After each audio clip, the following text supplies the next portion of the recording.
Hello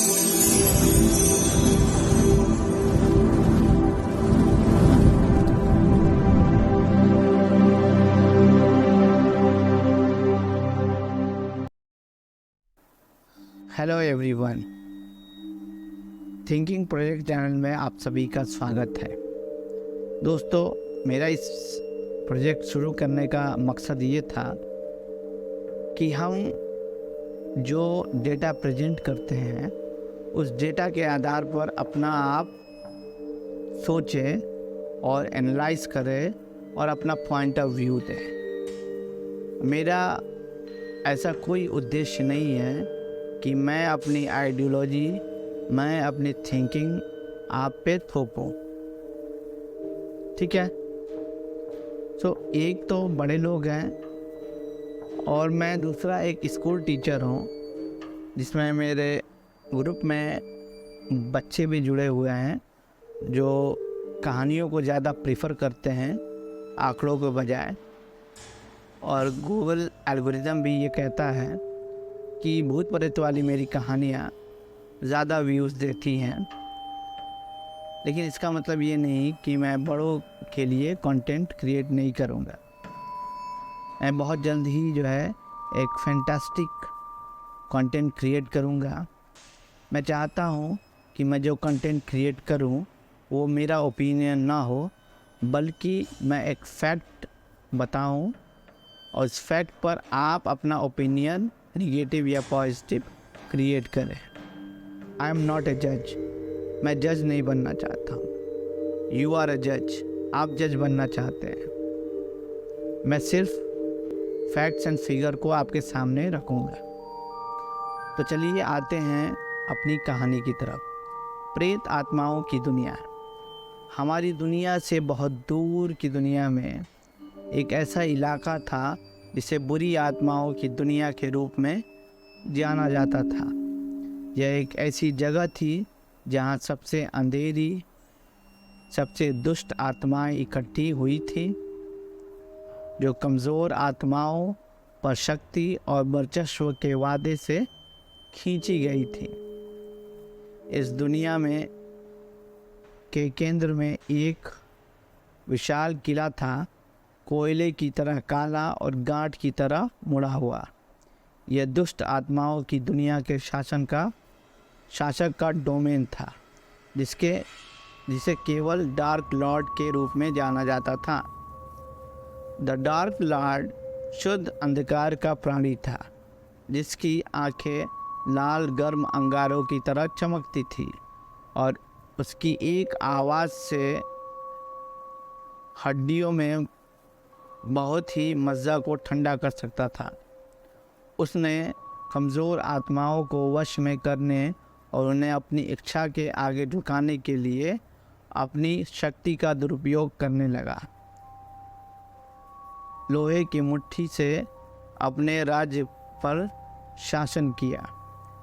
दुष्ट आत्माओं की दुनिया की आत्माएं मुड़ी हुई हैं और भ्रष्ट थीं, जो दूसरों के दुख और दर्द पर पल रही थी। वे विशाल और अराजकता में आनंदित हुए, उनके द्वारा किए गए दुखों में आनंदित हुए। लेकिन इस दुनिया में सभी आत्माएं बुराई से पैदा नहीं हुई हैं। कुछ समय के साथ भ्रष्ट हो गए थे, डार्क लॉर्ड की शक्ति और प्रभाव से मुड़ गए थे। वे अपने भीतर के अंधेरे के खिलाफ संघर्ष कर रहे थे, लेकिन सत्ता और नियंत्रण का लालच प्रबल था। ऐसा ही एक आत्मा थी, लायरा नाम की एक युवती। वो एक दयालु थी, लेकिन डार्क लॉर्ड ने उसमें दिलचस्पी ली और समय के साथ धीरे धीरे उसे भी भ्रष्ट कर दिया। लायरा ने अपने भीतर के राक्षसों के साथ संघर्ष किया। सत्ता की अपनी इच्छा और दूसरों के कारण होने वाले दर्द के अपराध के बीच फटी। वो अपनी आत्मा पर डार्क लॉर्ड की पकड़ से मुक्त होने का रास्ता तलाश रही थी, लेकिन उसे डर था कि बहुत देर हो चुकी थी। फिर एक दिन ईविल सोल्स की दुनिया में एक अजनबी आया। वो दूसरी दुनिया से आया एक यात्री था। प्रकाश और अच्छाई का एक ऐसा स्थान जिसे बुरी आत्माओं की दुनिया की आत्माएं मुश्किल से समझ सकती थीं। अजनबी अपने साथ आशा का एक संदेश लेकर आया था, जो दुष्ट आत्माओं की दुनिया की आत्माओं को बता रहा था कि एक और रास्ता था, जिन्होंने अपने से परे एक दुनिया की बात की, प्यार और करुणा का एक स्थान जहां सबसे अंधेरी आत्माएं भी छुटकारा पा सकती हैं। लायरा अजनबी की बातों से चकित हुई। वह उसके पीछे पीछे उसकी दुनिया में चली गई। वहाँ उसे आत्माओं का एक समुदाय मिला जो एक बार खो गया था, लेकिन प्रकाश में वापस आने का रास्ता खोज लिया था। लायरा ने पहले संघर्ष किया, अभी भी अपने भीतर के राक्षसों से त्रस्त थी, लेकिन समय और मार्गदर्शन के कारण उसने अपना रास्ता खोज लिया। उसने महसूस किया कि उसके पास अपना रास्ता चुनने, अंधेरों को स्वीकार करने और प्रकाश को गले लगाने की शक्ति थी। और इसलिए लायरा बुरी आत्माओं की दुनिया की आत्माओं के लिए आशा की किरण बन गई।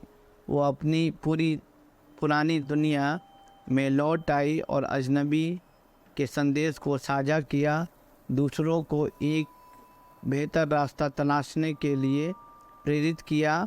डार्क लॉर्ड ने उसे रोकने की कोशिश की, लेकिन वो प्रेम और करुणा की शक्ति को नहीं हरा सका, और इसलिए दुष्ट आत्माओं की दुनिया धीरे धीरे बदलने लगी।